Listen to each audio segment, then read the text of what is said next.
Yesterday, a hot mic at the G7 summit in Evian-les-Bains captured an unscripted exchange that peeled back the layers of Canadian foreign policy, exposing the raw transactional nature of North American trade diplomacy.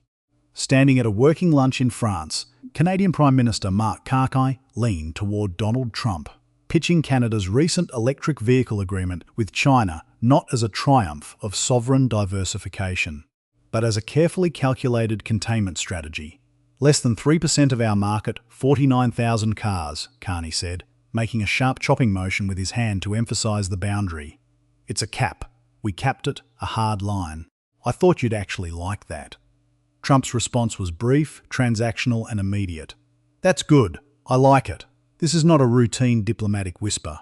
This is a highly consequential window into the hidden architecture of Canadian statecraft. It reveals a prime minister caught between two competing geopolitical realities: the economic necessity of diversifying away from a volatile United States, and the bruising political reality that Ottawa still feels compelled to seek a stamp of approval from Washington for its sovereign economic decisions. The optics cut directly against the carefully manicured narrative of a Canada capable of standing entirely on its own feet. Over the next few minutes, we are going to dissect the anatomy of this Chinese EV deal, trace the precise sequence of events that brought the Canadian economy to this razor's edge, and expose what this hot mic moment signals for the future of Canadian trade sovereignty. If you value deep, fact-driven analysis that strips away the talking points, make sure you're subscribed to Canada SR and hit that like button to understand how a Canadian Prime Minister ended up quietly reassuring an American president over a domestic trade policy. You have to look at the precise timeline of how this crisis was manufactured. Here is the sequence to keep things clear. On January 16, 2026, Carney travelled to Beijing, sitting down with Chinese President Xi Jinping in the Great Hall of the People to finalise what Ottawa framed as a landmark, stabilising agreement. The mechanism of the deal was highly specific. Canada agreed to roll back its punishing 100% tariff on Chinese electric vehicles down to a mere 6.1%. But that concession came with a strict structural firewall. The tariff reduction applies exclusively to a hard quota, starting at 49,000 vehicles annually and expanding incrementally to roughly 70,000 vehicles over a 5-year period. In return for this market access, Beijing handed Ottawa a massive lifeline for its domestic agricultural sector, slashing its retaliatory tariff on Canadian canola seed from a crippling 85% down to approximately 15%, while extending immediate tariff relief to Canadian canola meal, lobster, crab, and peas. That January trip did not happen in a vacuum. It was a direct pivot away from the policy framework established 18 months earlier. In the summer of 2024, then Prime Minister Justin Trudeau had aligned Canada directly with Washington, imposing a blanket 100% tariff on Chinese EVs. That move was executed in absolute lockstep with American protectionist measures designed to shield the North American automotive manufacturing corridor from a massive wave of highly subsidized, low-cost Chinese vehicles. China's retaliation was swift and targeted, launching immediate anti-dumping investigations into Canadian canola and shutting down vital export markets for Western Canadian farmers, when Carney assumed office and reversed this course.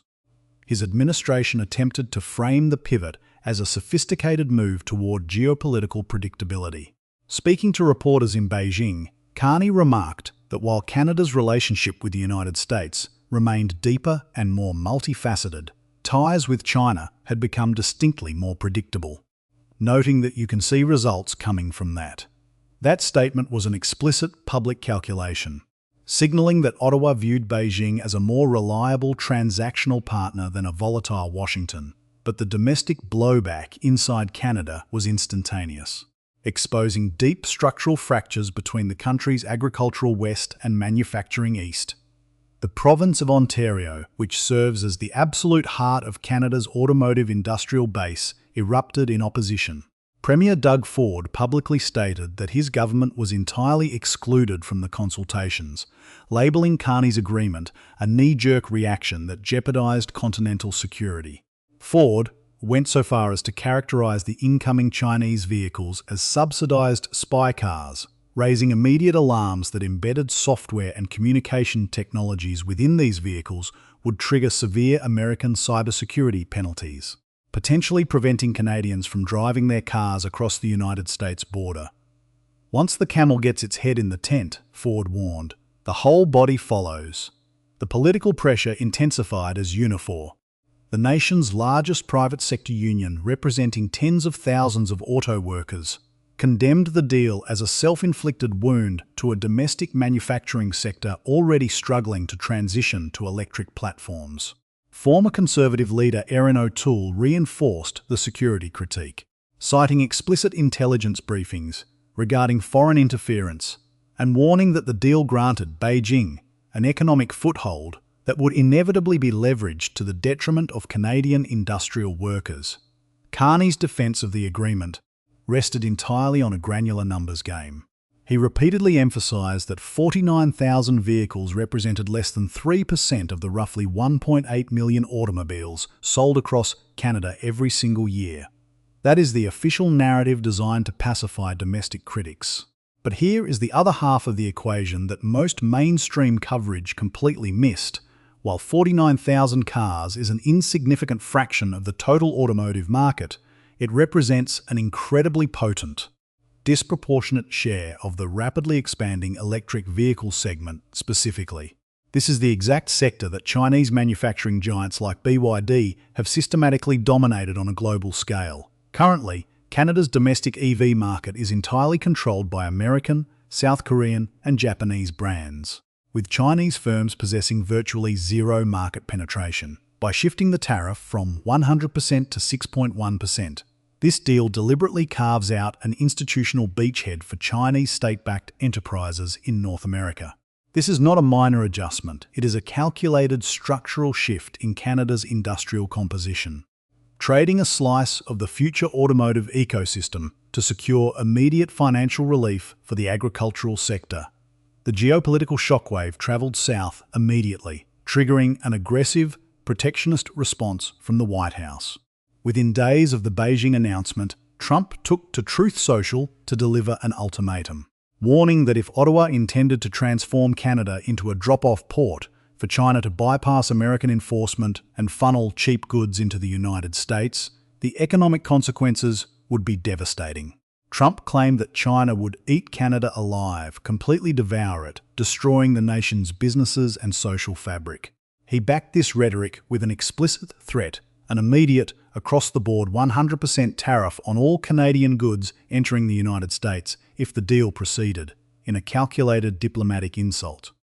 Trump referred to Carney as governor, a deliberate throwback to his previous public assertions that Canada should simply be absorbed as the 51st American state. What makes this aggressive posture bizarre in retrospect is that Trump had initially offered praise for the arrangement, telling reporters just days after Carney's trip that that's exactly what Carney should be doing. The abrupt about-face occurred only after Carney delivered a high-profile address at the World Economic Forum in Davos, where he urged global middle powers to form a unified front against economic coercion by larger nations. Trump clearly decoded the message, responding that Canada only thrives because of the United States and revoking Canada's invitation to the prestigious Board of Peace initiative, despite the intense rhetoric emanating from Washington. Carney's cabinet dug in. Trade Minister Dominic LeBlanc issued flat denials that Canada was pursuing a comprehensive free trade agreement with China, while Carney defended the move as a lawful rebalancing that merely wound back the tariff escalations of the previous 2 years.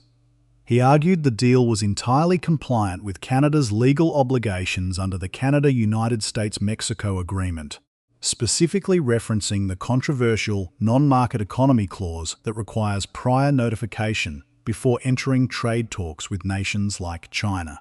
Because this was a targeted quota rather than a free trade pact, Ottawa maintained it had not crossed the legal red line. Ultimately, Trump's 100% tariff threat evaporated into thin air, joining a long line of maximum intensity warnings that were never actually enforced. Canadian trade officials have clearly developed a strategy of tactical ignoring when it comes to social media declarations from Washington. This brings the entire geopolitical drama directly to the G7 lunch in Evian-les-Bains, where the live microphone caught the reality behind the rhetoric. The EV deal had been active for months without collapsing the Continental trading system, yet it remained a highly sensitive irritant by pitching the 49,000 vehicle cap directly to Trump. Carney was engaged in a classic piece of back-channel management, ensuring that the American president felt personally consulted and reassured before the political temperature could spike again. Trade Minister LeBlanc later attempted to downplay the hot mic audio, stating it was completely unsurprising that the Prime Minister would discuss a well-known public circumstance. That is the spin. But the structural reality is that the leader of a sovereign G7 nation felt compelled to use his limited face-to-face time to minimize his own country's trade policy. Assuring the American president that the line had been held, the timing of this exposure is exceptionally dangerous for Ottawa. This exchange occurred just weeks before July 1, 2026, the mandatory legal deadline for the formal review of the Canada-United States-Mexico Agreement. Under the treaty's strict sunset provisions, all three nations must submit written declaration stating whether they wish to extend the massive trade pact for an additional 16 years or force a complete top-to-bottom renegotiation. Both Canada and Mexico have formally submitted their requests for an immediate, clean renewal. Trump, however, has stated explicitly from the Oval Office that he is not looking to renew it.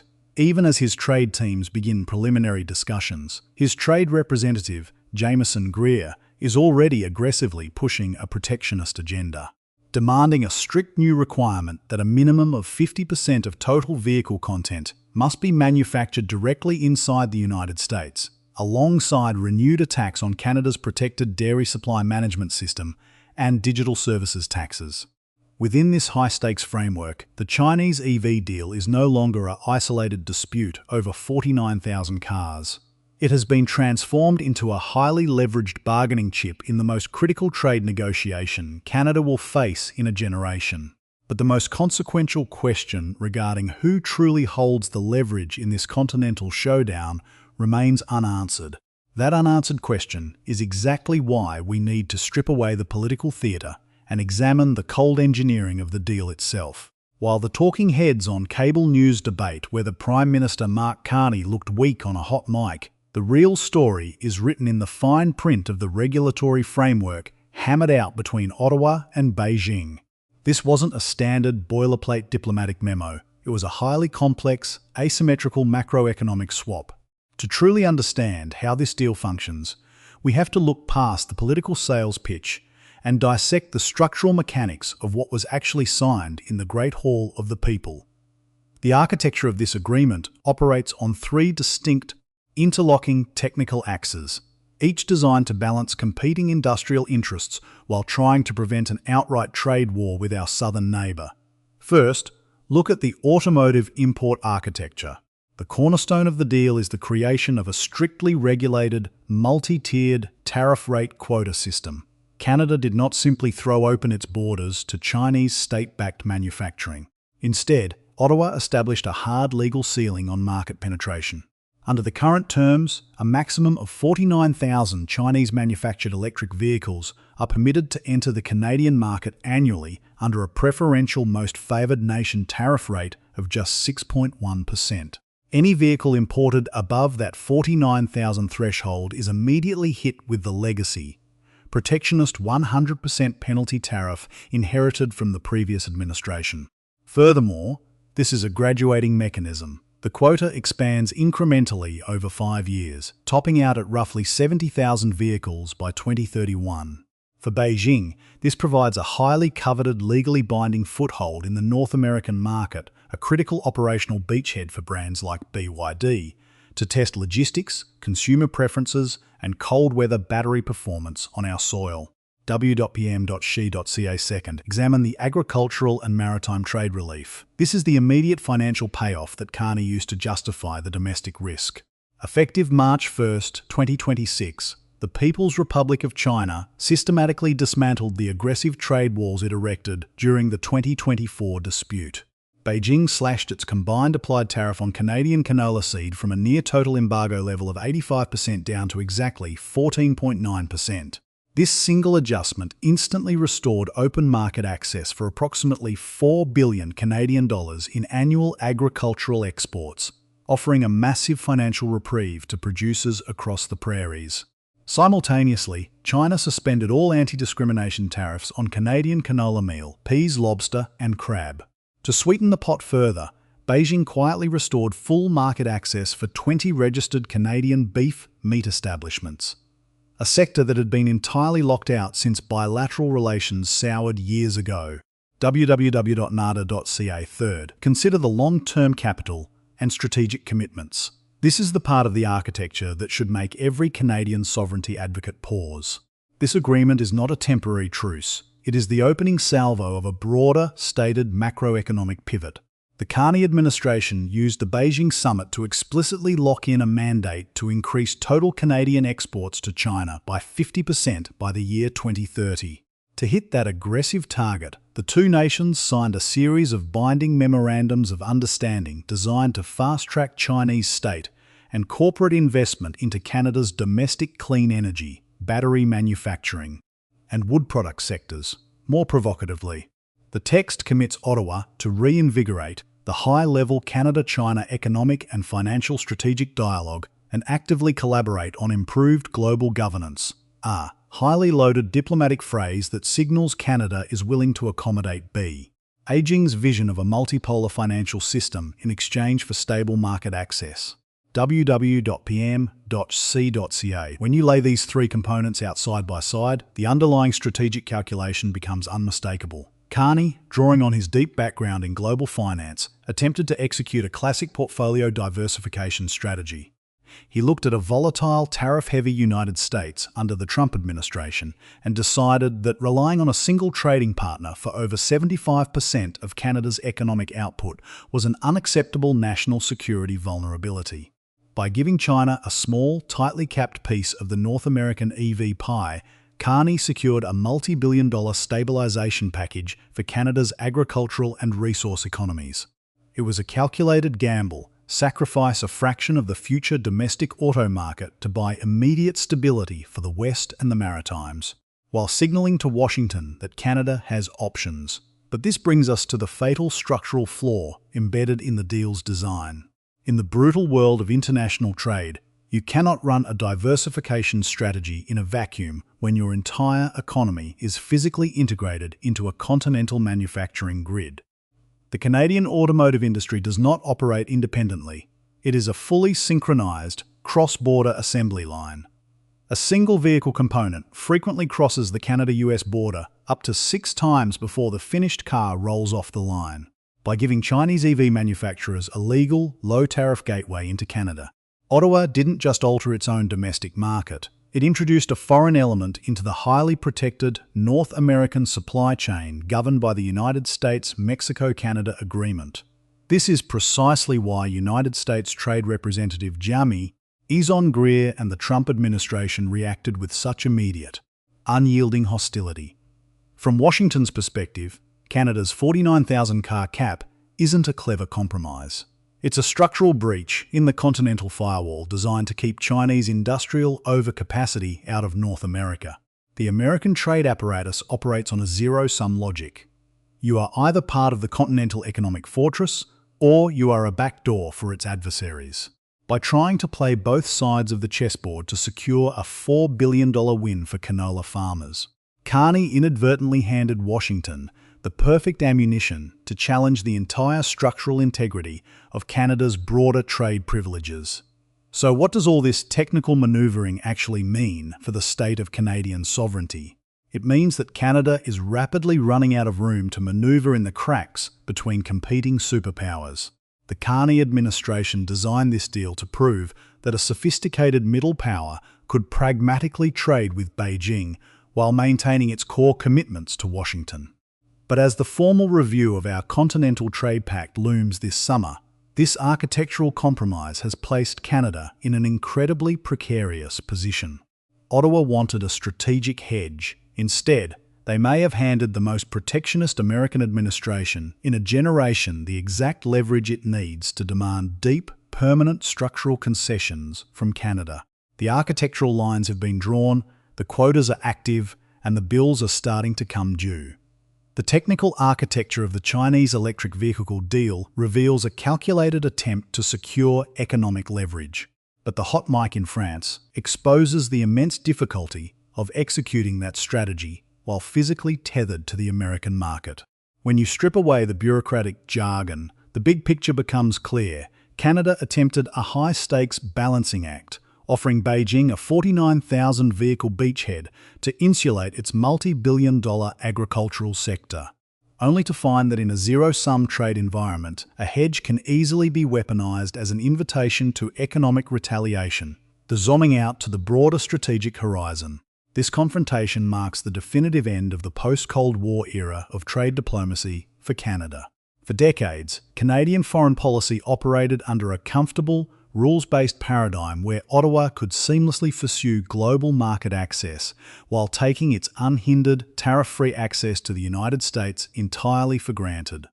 In that pre-Trump era, trade agreements were treated as permanent, institutional architecture. Today, that architecture has been thoroughly dismantled and replaced by raw, transactional power dynamics. Under the America First doctrine revived by the current White House, trade is no longer governed by the impartial arbitration of international bodies. It is dictated by bilateral leverage, enforced through the systematic deployment of tariff penalties, and tied directly to national security imperatives. This structural shift transforms the nature of Canada-United States relations from a predictable partnership into a continuous, high-stakes negotiation. By introducing Chinese state-backed industrial content into the North American manufacturing ecosystem, Ottawa didn't just provoke a brief political firestorm in Ontario. It challenged the core security doctrine of its largest trading partner. Washington now views economic integration and supply chain resilience through a strict national security lens, particularly regarding advanced technologies, critical minerals, and electric vehicle platforms. For United States Trade Representative Jameson Greer, the 49,000 vehicle quota represents a dangerous vulnerability in the continental perimeter. Consequently, Canada's pursuit of autonomous trade diversification is no longer seen by Washington as a sovereign economic choice, but as a direct challenge to the integrity of the integrated North American industrial fortress. The ripple effects of this deal extend far beyond automotive supply chains, directly impacting Canada's strategic posture across multiple critical sectors.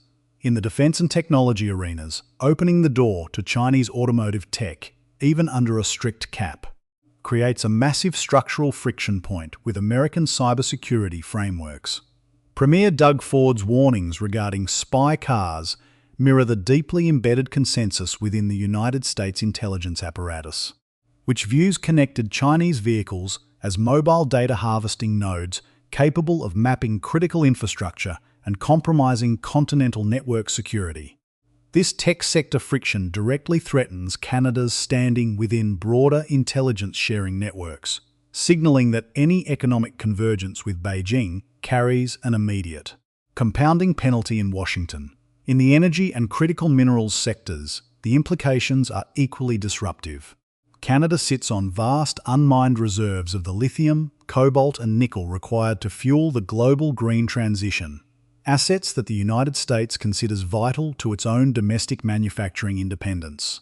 By signing binding agreements to fast-track Chinese state and corporate investments into Canada's domestic clean energy and battery manufacturing infrastructure, Carney's administration attempted to capture immediate capital inflows. However, the macro effect has been to place Ottawa in direct opposition to Washington's explicit goal of completely decoupling critical mineral supply chains from Beijing's influence. Canada's resource sector has effectively been transformed into a geopolitical battleground. We're attempting to monetize assets with Chinese capital risks, triggering aggressive American financial sanctions or exclusion from lucrative continental supply networks on the global stage. This trade dispute exposes the intense structural constraints facing middle powers in an era of superpower fragmentation. Carney's high-profile declaration at the World Economic Forum in Davos that the world's middle powers must band together to resist economic coercion from larger nations was a sophisticated piece of rhetoric. But the immediate bruising reaction from the White House proved that middle power solidarity is an insufficient shield when your entire macroeconomic survival depends on a single, adjacent superpower. The reality of the current geopolitical architecture is that middle powers cannot easily build stable, independent hedges when the dominant global economies are actively forcing a hard, bipolar realignment of the international trade system. This brings the entire Canadian political experiment to its next inevitable inflection point. The luxury of ambiguity is officially gone. Ottawa can no longer satisfy Western agricultural producers with concessions to Beijing, while simultaneously assuring Eastern manufacturing workers and Washington planners that it remains fully committed to the Continental alliance. The hot mic in France didn't just capture a casual conversation, it captured the precise moment the Carney administration realised that its elaborate, multifaceted diversification strategy could not withstand a direct protectionist ultimatum from the United States. Every structural line, every diplomatic manoeuvre, and every industrial compromise is now converging on a single, definitive date, July 1st, 2026. This is the mandatory legal deadline for the formal joint review of the Canada-United States-Mexico Agreement.